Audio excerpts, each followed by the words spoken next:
Introduction to Financial Statements Part 2.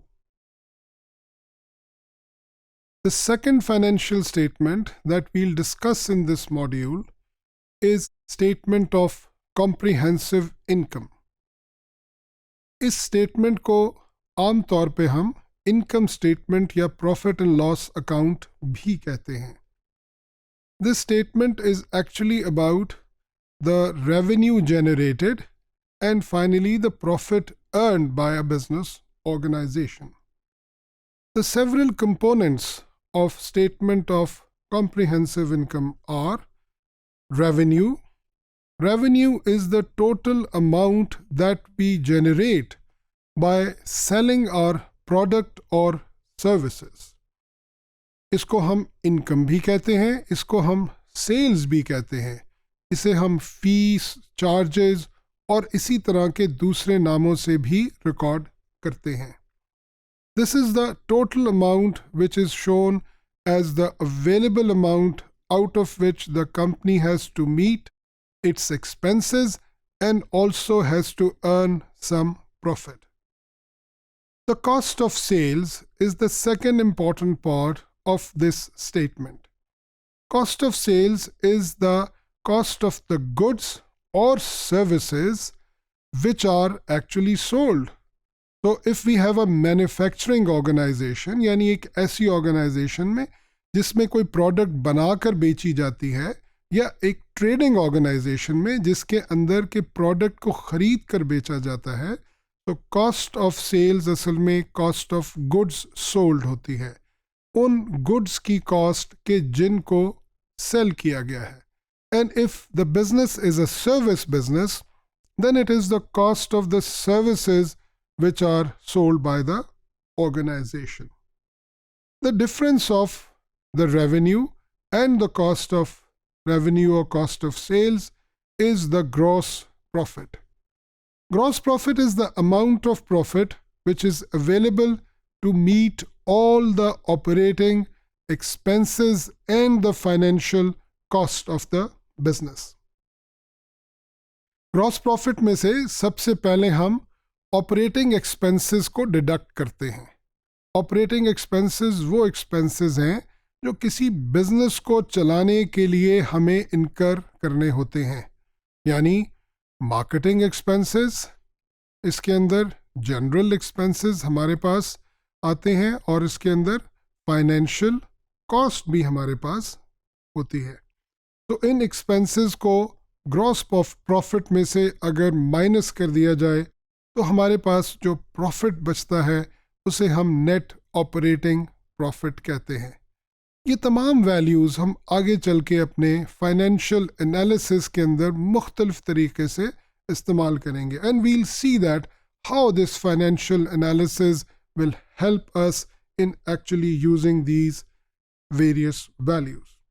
Then there are some extraordinary items. These are the items which are not regular items of income or expense. These are also treated in this statement of comprehensive income. There are several terms which the students need to understand because these are very frequently applied in financial management and also in financial analysis. Before that, income tax is one item which is taken at the end of this profit loss account or income statement. This is actually the amount that is payable to the government on the amount of profit earned by the company. And there are different tax rates for different business organizations. So whatever is the final amount of profit which is available, income tax is charged on that and we get an amount of profit which is after paying income tax. So with reference to this, we have the following terms which are available for analysis. The first one is earnings before tax, that is profit before tax. So this is that amount of profit from which we have not yet deducted income tax. And then we have earnings after tax or profit after tax. The amount of profit after tax is that amount from which income tax has been deducted. This amount of profit after tax or earning after tax is actually the amount which is available for the shareholders, preferred and common shareholders, and dividends are paid out of the profit after tax. ये profit after tax जो है ये ultimately retained earnings में add कर दिया जाता है जहां से बहुत सी profits की distribution होती हैं. Continuing with this, there is also another earning or another profit which is called EBIT, EBIT, which stands for earnings before interest and taxes.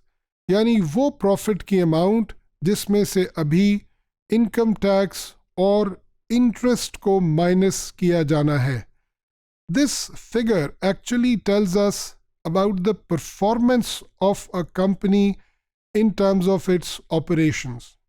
क्योंकि interest वो cost है जो कि फाइनेंसिंग से रिलेट करती है. यानी अगर किसी कंपनी के पास लोन है तो इंटरेस्ट होगा और अगर लोन नहीं है तो इंटरेस्ट नहीं होगा.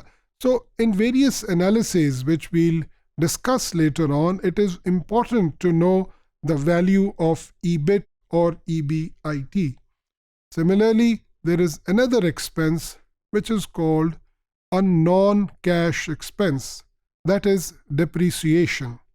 Depreciation actually cost की वो adjustment है जो expenses के अंदर की जाती है in the statement of comprehensive income, and there is no cash outflow with that. So EBITD is earning before interest, taxes and depreciation, is also used in several parts of analysis of this statement of comprehensive income.